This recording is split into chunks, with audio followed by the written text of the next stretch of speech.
Hello दोस्तों, मैं Ravi sir. जैसा कि मैंने एक्सरसाइज 9 जो थी मैंने पिछली क्लास लेते हैं मैंने पूरी सीरीज के साथ बताया और मैंने पूरी आपको खत्म की है। ठीक है, अब जैसा कि आज हम लोग स्टार्ट करने जा रहे हैं 9B एक्सरसाइज। 9B एक्सरसाइज का आपका फर्स्ट क्वेश्चन होगा। आपका क्वेश्चन कह रहा है एक ऊर्ध्वाधर खंबे की परछाई खंबे की ऊंचाई के बराबर है तो सूर्य का उन्नयन कोण क्या होगा। मतलब ऊर्ध्वाधर खंबा है। ऊर्ध्वाधर का मतलब होता है ऊपर की ओर। ये एक खंबा है, इसकी परछाई कहाँ बनेगी। जब कोई मनुष्य खड़ा होता है या कोई भी व्यक्ति खड़ा होता है तो उसकी परछाई कहाँ होती है, नीचे आती है। अर्थात इसकी परछाई कहाँ होगी, यहाँ पर होगी। कह रहा है जो उसकी परछाई है वो ऊंचाई के बराबर है, तो मान लेते हैं ऊंचाई को यच मान लेते हैं, परछाई को यक्स मान लेते हैं। इसको नाम देते हैं बी और थीटा। आपको ये निकालना है थीटा, नहीं थीटा की वैल्यू आपको निकालना है। ठीक है, तो कह रहा है जो उसकी परछाई है ऊंचाई के बराबर है, मतलब यक्स बराबर यच है आपका। तो संबंध कायम बनना है tan थीटा इक्वल टू लंब बटे आधार।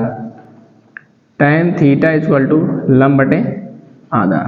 तो आप लोग यहाँ पे देख रहे होंगे कि जो h की वैल्यू है वो किसके बराबर है, x के। तो यहाँ रख दो x से x क्या हो गया, कैंसिल हो गया। तो यह आ गया tan थीटा इक्वल टू 1। तो ये आ गया tan theta equal to tan में 1 मान किसका होता है, 45 का होता है। तो थीटा की वैल्यू क्या आ गई, 45। अर्थात ये आपका आंसर हुआ क्वेश्चन नंबर 1। जैसा कि क्वेश्चन नंबर 2 क्या कह रहा है, देखो क्वेश्चन नंबर 2 कह रहा है एक स्तंभ के शिखर के उन्नयन कोण की जो टेंजेंट है उसकी छाया के शीर्ष बिंदु पर 3/4 है, तो स्तंभ की ऊंचाई और छाया की लंबाई में अनुपात निकालिए।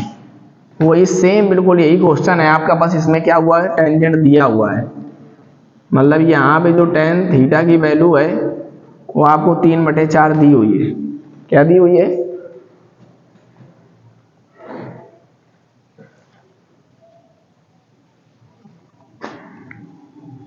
इसको थीटा मान लेते हैं। जो tan थीटा की वैल्यू दी है वो 3/4 दी हुई है। इसको आप यच मान लें और इसको आप यक्स मान लें।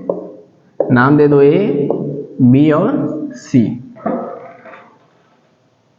तो कह रहा है ऊंचाई और लंबाई में अनुपात निकालिए, मतलब इसके और इसमें अनुपात निकालना है। तो बेटा देखो इधर tan थीटा इक्वल टू, इसके सामने ये आपकी लंब होगी, ये आपका आधार हो जाएगा। और tan थीटा की वैल्यू क्या है, 3/4। तो आ जाएगा h/x, अर्थात h ratio x equal to 3/4। ये आपका आंसर हो गया। अब आपको क्वेश्चन नंबर 3 देखो बता रहे हैं आपको। जैसा कि वो क्वेश्चन नंबर मैंने आपको 2 तक बताया, क्वेश्चन नंबर 3 देखो।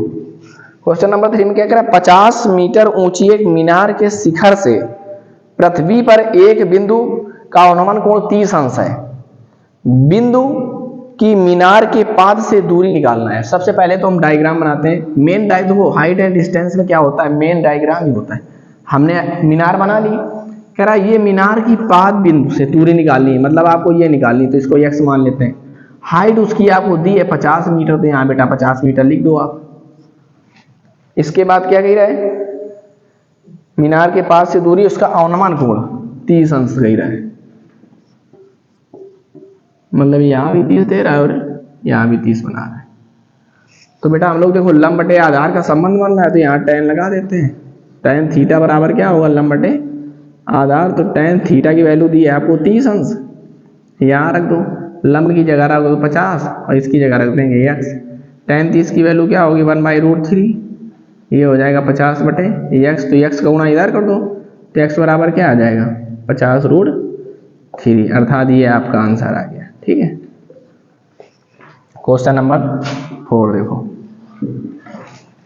क्वेश्चन नंबर 4 में कह रहा है आंधी के कारण किसी वृक्ष का ऊपरी भाग टूटकर क्षैतिज तल पर 45 अंश का कोण बनाता है। यदि वृक्ष का शिखर क्षैतिज तल पर जड़ से 10 मीटर की दूरी पर मिलता हो तो वृक्ष की ऊंचाई ज्ञात करो। समझो बात को, मतलब देखते होगे आप जब कोई पेड़ लगा है, मान लो इस तरीके से लगा है, ठीक है, तो मान लेते हैं इतना भाग कहीं से टूटा है, तो आप लोग क्या देखते हो, जब पेड़ ये है तो जब वो पेड़ मान लो यहां से टूट गया, तो मान लेते हैं इसको x और इसको वाई। तो मान लो यहाँ से टूट गया, तो जब ये पेड़ यहाँ से टूटेगा तो किस तरफ गिरेगा, या तो इस तरफ गिरेगा या तो इस तरफ गिरेगा। तो गिरता कैसे, ऐसे इस पोजीशन में आता है, मतलब ऐसे आता है। तो इसका मतलब जो पेड़ टूटा है वो टूटा कौन है, वाई का पार्ट टूटा है, तो इसको वाई मान लेते हैं, वही टूटे वाला भाग आएगा। इसके बाद क्या कह रहा है, इसकी जो 10 मीटर की दूरी पर, मतलब ये दूरी दी है वो कितनी दी है, 10 मीटर दूरी है। आपको ये टोटल ऊंचाई निकालनी है x प्लस वाई। तो हम लोग सर्वप्रथम पहले क्या करेंगे, जबकि कोण दिया 45 अंश, ठीक है, तो सबसे पहले हम लोग निकालते हैं। इसमें देखो क्या क्या बनना है आपका, एक तो आपका लंब बटे आधार भी बनना है, एक आधार बटे कर्ण भी बनना है। तो अपने को x और y का निकालना है। तो सबसे पहले निकालते हैं tan का सूत्र लगा के यहाँ पे। तो tan का जब लगाओगे बेटा, तो tan 45 बराबर क्या होगा, लंब बटे आधार, तो x बटे 10। tan 45 का मान 1, तो x बटे 10, तो x बराबर आ जाएगा 10। अब हम लोग क्या करेंगे, आधार बटे कर्ण का संबंध निकाल देंगे, क्योंकि y का मान निकालना है। जब y का मान निकालना है तो आप क्या करोगे, या तो लंब बटे कर्ण का संबंध लगा सकते हो, या तो आधार बटे कर्ण का संबंध लगा सकते हो। तो जो कहें आप यही लगा देते हैं, तो यह आ जाएगा cos 45 अंश बराबर, ये लंब ये आधार होगा, आधार बटे कर्ण, तो 10 बटे वाई। cos 45 का मान क्या होता है, 1/√2, 10 बटे वाई। तो इसका भी क्रॉस मल्टीप्लिकेशन हुआ, तो y का इसमें जब गुणा करेंगे तो y बराबर आ जाएगा 10√2, ठीक है।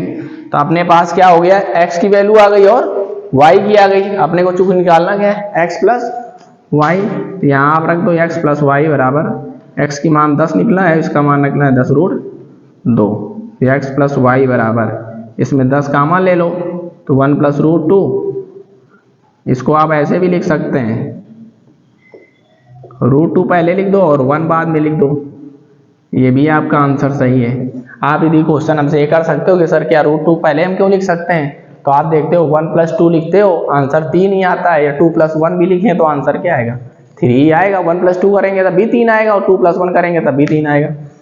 आज की क्लास जो 9 एक्सरसाइज बी की है बेटा, वो मैंने 4 क्वेश्चन तक बताए हैं। जो नेक्स्ट क्लास होगी आपकी 5 नंबर से स्टार्ट करेंगे, और लगातार हमारे वीडियो को देखते रहिएगा।